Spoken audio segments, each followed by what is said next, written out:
Dear students, आज का topic हमने लिया है इक्वेशन ऑफ मोशन। वो कौन सा इक्वेशंस हैं जो मोशन को डिस्क्राइब करने में हमारी हेल्प करते हैं। तो आज हम लोग उन्हीं इक्वेशंस को जानेंगे। Equations of motion. पहला इक्वेशन हमारा है v2 equal to v1 plus a times t। How can we derive it?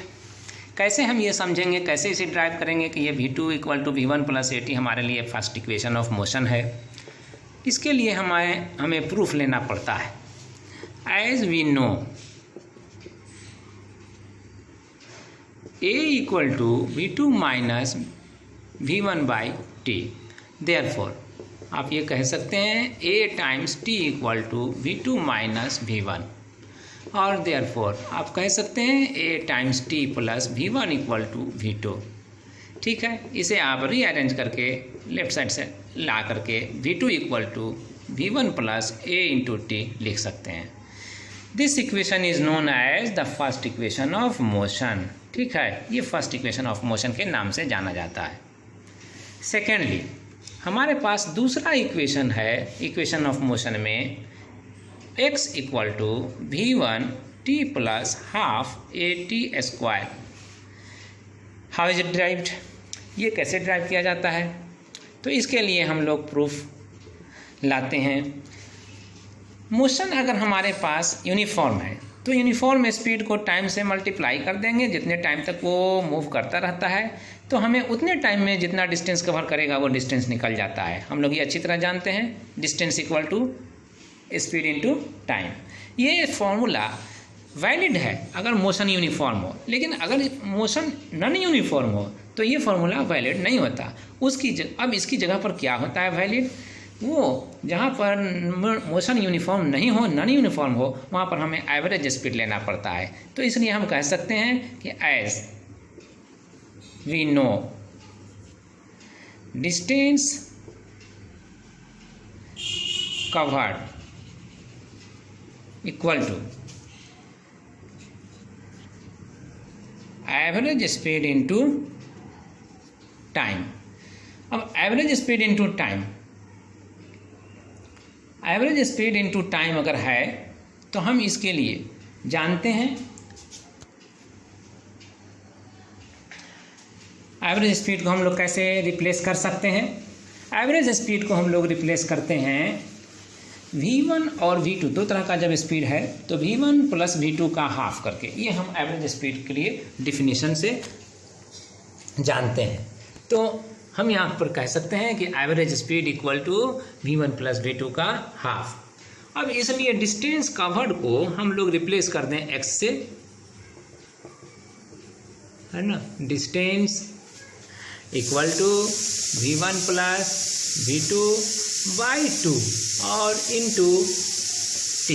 ठीक है, अब आपके लिए ये डिस्टेंस क्या है? ये डिस्टेंस तो है ही x, तो अब आप इसके लिए x लिख सकते हैं। तो x equal to v1 plus v2 by 2 और इनटू t।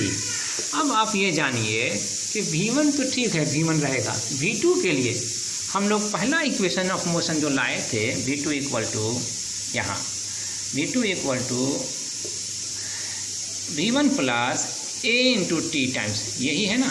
यस, तो इसको हम यहाँ पर रिप्लेस करेंगे v2 के बदले में। तो v1 plus a times T यहाँ लिख देंगे डिवाइडेड बाई 2 और इंटू टी। अब हम यहाँ पर x इक्वल टू लिखेंगे v1 plus v1 twice v1, तो अब हम यहाँ twice v1 plus a times T by 2 और इंटू टी लिख दें। ठीक है, अब यहाँ पर x इक्वल टू सेपरेट करेंगे अगर हम twice v1 by 2 plus a t by 2 और इंटू टी, तो ये 2 और ये 2 कैंसिल हो जाएगा। ठीक है, तो अब हम इसमें x इक्वल टू लिखेंगे v1 प्लस a t का हाफ और इंटू टी। ठीक है, तो अब फाइनली हम इसे अरेंज करके लिख सकते हैं v1 इंटू टी। ब्रैकेट को रिमूव करने पर t को मल्टीप्लाई करना पड़ेगा v1 से और तब पाएंगे v1 इंटू टी। इसलिए v1t प्लस हाफ ए और टी का स्क्वायर, ये हमारे लिए जो इक्वेशन आया, ये सेकेंड इक्वेशन ऑफ मोशन आया। ये सेकेंड इक्वेशन ऑफ मोशन, ठीक है। ये दूसरा इक्वेशन ऑफ मोशन हुआ। तीसरा इक्वेशन ऑफ मोशन हमारे लिए है यहाँ third equation of motion, v2 square equal to v1 square plus twice ax।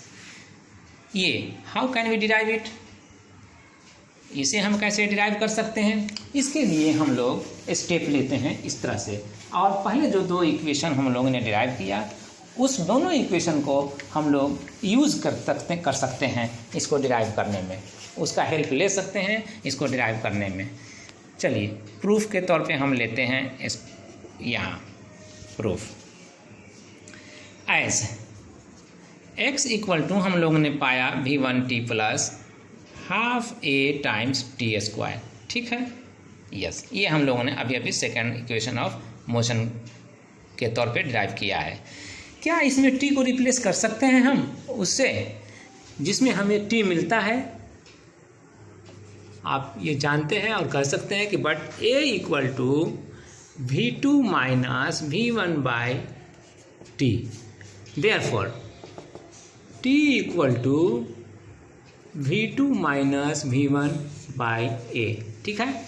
अब इस t के वैल्यू को रिप्लेस कर सकते हैं, therefore x equal to v1 times, जहाँ इसमें आपने पाया t तो इस t को रिप्लेस कर देंगे, वहीं पर आप इस टी स्क्वायर को पा रहे हैं, यहाँ भी टी को रिप्लेस कर देंगे और सब लिखेंगे v2 minus v1 by A plus half times a times और v2 माइनस v1 बाई ए इसका स्क्वायर, ठीक है। नाउ हम पा रहे हैं v2 minus v1 by a, v2 minus v1 by a can be taken as common, common लिया जा सकता है इसको, तो ठीक है। कॉमन ले लेने पे हमें क्या मिलेगा v2 माइनस v1 बाई ए, ये कॉमन ले लिया। अब इसके बदले में ऊपर के स्टेप में हमें ये v1 रह जाएगा, ये लिया जाएगा प्लस हाफ और a यहाँ दूसरे टर्म में रहेगा, और साथ ही v2 माइनस v1 बाई ए यहाँ टू द होल स्क्वायर था तो एक फैक्टर ही उसमें चला आया है बाहर कॉमन के तौर पे, दूसरा यहीं पर रह जाएगा v2 माइनस v1 बाई ए, यही ना, ठीक। तो अब इस a को इस a से कैंसिल कर सकते हैं, ठीक है। तो अब हम इसे यहाँ पर x इक्वल टू क्या पाएंगे v2 माइनस v1 बाई ए, ठीक है। और अब 2 यहाँ जो ऊपर में है इसका एलसीएम लेंगे अगर तो यहाँ पर मिलेगा twice v1 plus v2 minus v1 by 2, ठीक है। तो by simplification v2 minus v1 by A हमें यहाँ मिल रहा है, और यहाँ ट्वाइस v1 और सिंगल v1 यहाँ है जो सब्ट्रैक्शन के साइन के साथ है, इसलिए हम इसका रिजल्ट लेंगे तो प्लस v1 आएगा, है ना, सब्ट्रैक्शन के बाद।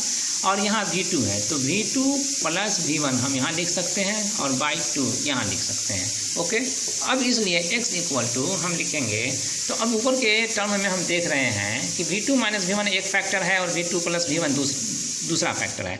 ये हमें याद दिलाता है अलजेब्रा का एक formula a minus b into a plus b, जो कि a square minus b square में कन्वर्ट होता है। तो हम उस बेसिस पे इसको भी कन्वर्ट कर सकते हैं, v2 का स्क्वायर माइनस v1 का स्क्वायर बाई ट्वाइस a, यहाँ पर ऊपर में a और 2 जो दोनों हैं वो मल्टीप्लाई कर देंगे और तब पाएंगे ट्वाइस a ये, और तब क्या मिलेगा हमें ट्वाइस a को लेफ्ट साइड लाने पर हमें मिलेगा twice a x equal to v2 square minus v1 square. इसको रीअरेंज कीजिए, रीअरेंज करने पे आप पाएंगे कि v2 square equal to v1 square plus twice ax आपके लिए तैयार है। ये equation of motion third equation of motion के नाम से जाना जाता है, ठीक है। और इस तरह से आपने ये तीनों इक्वेशन ऑफ मोशन को पा लिया, डिराइव कर लिया। ये 3 इक्वेशन ऑफ मोशन हैं बहुत ही मेजर, और इनकी मदद से हम फिजिक्स में जो मोशन चैप्टर पढ़ रहे हैं या पढ़ेंगे उसमें न्यूमेरिकल्स को हेल्प करने में ये काफ़ी मदद करते हैं। जितने भी न्यूमेरिकल्स मिलेंगे आपको इस चैप्टर में, उनमें मोस्टली आपको इनमें से किसी को यूज़ करने पे सॉल्व हो जाएगा। लेकिन कोई न्यूमेरिकल्स प्रॉब्लम को सॉल्व करें इससे पहले हम लोग जान जाएंगे कि इन इक्वेशंस में कितने टर्म्स हैं इन्वॉल्व। आप पहला इक्वेशन अगर आप देखेंगे तो पहला इक्वेशन में आप पाएंगे, वो पहला इक्वेशन था हमारे लिए v2 equal to v1 plus a into t, ठीक है। इसमें एक टर्म टाइम है, दूसरा टर्म एक्सीलरेशन है, तीसरा टर्म इनिशियल वेलोसिटी है और चौथा टर्म फाइनल वेलोसिटी है। ठीक है, 4 टर्म इसमें रहेगा या है। तो वैसे ही 4 टर्म दूसरे इक्वेशन ऑफ मोशन में भी है जो आप पाए थे, x इक्वल टू यहाँ x equal to v1t plus half at square. इसमें भी टाइम है, एक्सेलरेशन है, 2 टर्म हो गया यहाँ, और फिर v1 है 3 टर्म हो गया, और यहाँ डिस्टेंस है 4 टर्म हो गया। 4 टर्म इसमें भी है। और ये थर्ड इक्वेशन ऑफ मोशन जो हम लोग पाए हैं वहाँ v2 v1 और एक्सेलरेशन और डिस्टेंस, इसमें भी 4 टर्म्स आपको ये मिल जाएंगे। ये 4 टर्म्स में ये 3 इक्वेशंस इन्वॉल्व हैं, तो इन चारों में से कोई भी 3 अगर इन्फॉर्मेशन में दिया रहेगा तो हम उस इन्फॉर्मेशन को उन तीनों से उस इन्फॉर्मेशन से इन तीनों टर्म्स को रिप्लेस करके हम चौथे टर्म को सिंप्लीफाई करेंगे, लाइक सोल्विंग एन इक्वेशन। एक इक्वेशन को हल करने की तरह हम उसे सोल्व करेंगे, और सोल्व करने के दौरान सिंप्लीफिकेशन में जो भी हमें आएगा रिजल्ट, वो फाइनल वैल्यू वही रिजल्ट देगा जो हमें क्वेश्चन में रिक्वायर्ड होगा। ठीक है, इससे पहले कि हम लोग कोई न्यूमेरिकल सोल्व करें, एक बार फिर मैं आपको इसमें कुछ मेन पॉइंट्स को रिमाइंड कर देता हूँ क्या क्या लिया गया है इसमें। पहला टर्म्स हमारे लिए v1 है। Here v1 initial velocity,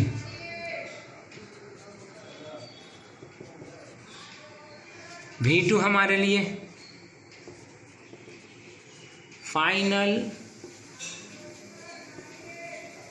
velocity, और ए हमारे लिए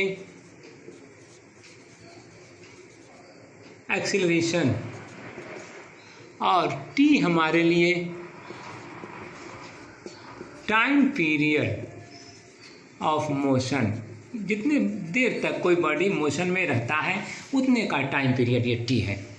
और एक्स हमारे लिए क्या है, डिस्टेंस कवर्ड।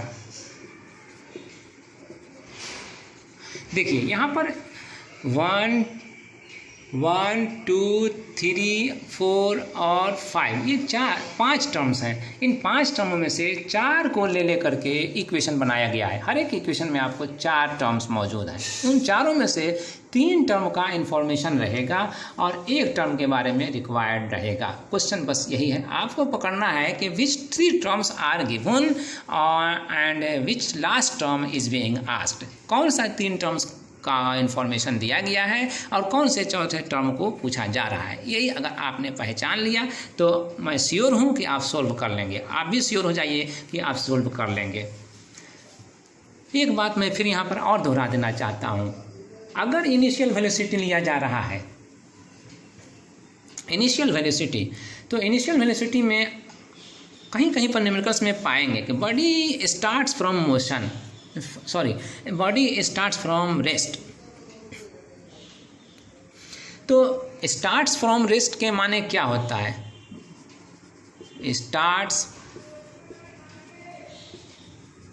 फ्रॉम रेस्ट के मीन्स क्या होते हैं, मीन्स v1 इक्वल टू 0। इसके माने हैं v1 equal to 0, starting velocity, initial velocity 0। और फिर आता है कहीं पर दूसरे सेंटेंस में कि body comes to rest, comes to rest. तो इसके माने क्या होंगे आपको यहाँ पर लेना है, बॉडी अगर रेस्ट में आ गया तो फाइनल वेलोसिटी 0 या फाइनल स्पीड 0। ठीक है, अब इनके ज़रिए, ये 2 इन्फॉर्मेशन के ज़रिए, ये 2 और इन्फॉर्मेशन के बाद एक और पॉइंट मैं आउट करना चाहता हूँ। कहीं कहीं पर बॉडी एक्सेलरेटेड रहता है तो कहीं कहीं पर रिटार्डेड भी रहता है। अगर मोशन रिटार्डिंग का है और डिसलेशन का है तो वहाँ पर एक्सेलरेशन का वैल्यू नेगेटिव लिया जाएगा। Keep in mind always. जब आप एक्सेलरेशन को, ठीक है, और मैं यहाँ पर इस टर्म्स को जो मैंने लिखा है इसको मैं रिमार्क्स में दे देता हूँ। ठीक है, रिमार्क्स, और ये पॉइंट 1 हो गया। ठीक है, तो ये पॉइंट दूसरा दे रहा हूँ मैं। ठीक है, दूसरा पॉइंट में ये, if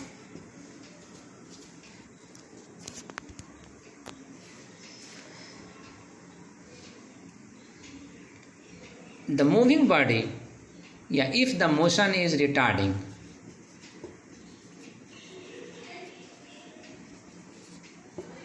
then a is replaced by minus a, तो therefore कह सकते हैं आप so v2 equal to v1 minus a times t, x equal to v1t minus half times a t square, और v2 का स्क्वायर इक्वल टू v1 का square minus twice a x. Yes, ये याद रखिएगा। अगर डिसलेशन का केस है तो इक्वेशन